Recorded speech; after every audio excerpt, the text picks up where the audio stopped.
Ce matin, nous parlons naturellement de la Cour de répression des infractions économiques et financières, qui est une cour de justice pénale en République de Guinée. Depuis sa mise en place pour juger les auteurs des crimes financiers sous l'ère Alpha Condé, on ne voit ni fumée, ni feu dans ces différentes missions, il faut le dire. Alors, c'est d'où on a le droit de se demander, au regard de ce qu'on voit avec cette cour, la CRIEF est-elle montée de toutes pièces pour régler des comptes? C'est la question.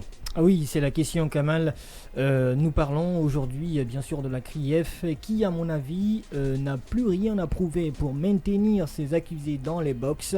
Depuis plusieurs mois maintenant, des hauts dignitaires du régime d'Alpha Condé sont jugés pour des faits de détournement de deniers publics, d'enrichissement illicite ou de crimes financiers, que sais-je encore. Pour revenir sur les accusés, Kamal, ils sont nombreux, dont entre autres le ministre Kassuri Fofana, Damaro Camara et tant d'autres sont en détention à la maison centrale suite à des mandats de dépôt.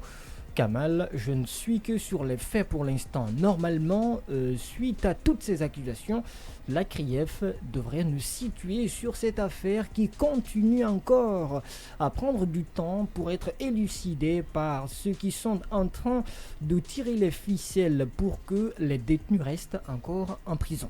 Eh bien, Seydou, est-ce que le fait que la CRIEF maintienne ses accusés en prison avec une difficulté énorme de prouver leur culpabilité est synonyme d'un acharnement contre ceux-ci? Aïcha, la CRIEF est boiteuse, elle tâtonne encore et encore, cela depuis sa mise en place d'ailleurs. Elle s'en mêle les pinceaux. Oui, on est à même de se demander si elle maîtrise bien son sujet, parce que un tribunal qui est monté à la dernière minute pour faire office de règlement de compte, on dirait en tout cas, tout est réuni pour brimer, pour accuser sans fondement ni preuve valable.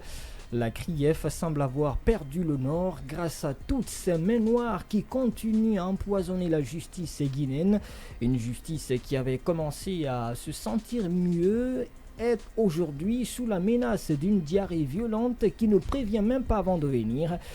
Qui est donc derrière tous ces dossiers d'accusation montés de toutes pièces? Qui a décidé de mettre ces hauts dignitaires de l'État en prison sans aucune justification fondée? D'ailleurs, ils sont tellement nombreux qu'à la venue du CNRD au pouvoir, ils ont en tout cas décidé de tuer tous ces entrepreneurs ou ces hommes d'affaires du pays.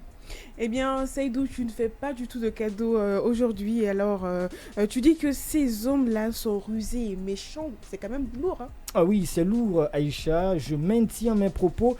Ils le sont parce qu'ils ont décidé de tuer toutes les fortunes de ce pays sans raison. Ce sont eux qui ont décidé de tuer les business d'Antonio Soare, qui s'est fortement impliqué dans le développement du football guinéen. Eh bien, un natif qui a décidé de faire du football son premier plan. Un homme à saluer pour tout ce qu'il a fait pour la jeunesse guinéenne. Et après cela, ils ont eu pour cible celui qui a décidé de mettre en place un média révolutionnaire panafricain qui ressemble aux Guinéens et qui leur parle. Oui, je parle bien de Dioma Media, un média qui a su se démarquer grâce à la bonne foi de son PDG Cabinet Silla, communément appelé Bill Gates, et de son manager principal Khalil Woularé, et de ses nombreux travailleurs qui continuent à subir l'effet du gel de ses avoirs. Et c'est un secret pour personne en Guinée si la Bill Gates est victime d'acharnement et de jalousie de quelques personnes tapis dans l'ombre qui bourdonnent dans les oreilles du colonel. Mais dans les jours à venir, ceux qui sont derrière cet acharnement et tous ceux qui entretiennent le flou sur le fonctionnement de la CRIEF se verront exposés sur la place publique. Comme ça, tout le monde saura qui sont ces larbins du colonel et qui continuent à bourdonner dans ses oreilles. En tout cas, ce qui est sûr, on attend avec passion encore, avec grande attente ton enquête sur cette affaire. Mais d'abord, il faut nous dire, est-ce qu'on doit faire confiance à la CRIEF pour nous dire la vérité dans ce dossier? Faire confiance à la CRIEF pour nous dire la vérité dans ce dossier serait de faire confiance à un lion, à lui confiance à viande fraîche, avec tous ces manquements que nous connaissons avec la CRIEF aujourd'hui. Moi, je continue à douter sur les démarches de sa mise en place. Aujourd'hui, je me demande si la CRIEF est une autre stratégie du CNRD pour brimer et traîner en justice tous ceux qui pourraient l'empêcher de continuer sa gouvernance. Parmi donc les accusés, beaucoup sont devenus d'ailleurs riches avant d'appartenir à n'importe quel parti politique ou bien à une gouvernance quelconque dans ce pays. Si la Bill Gates par exemple avait ses propres investissements en Guinée avant d'être dans la politique par conviction, pour ceux qui l'ont connu dans ses affaires, en majorité ses affaires en tout cas marchaient très bien.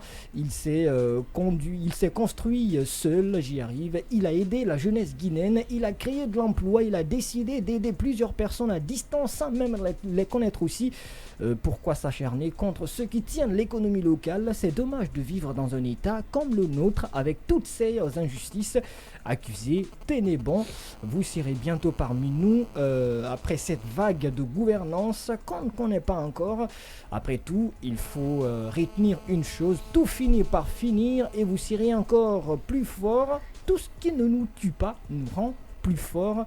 Salut Cologel, dégel. La CRIEF mérite-t-elle de continuer ce qu'elle a commencé? C'est la question. Pour l'instant, rien de concret ne sort de ces quelques procès organisés. Alors, il est temps de revoir les choses. La Guinée, un pays qui tue ses fortunes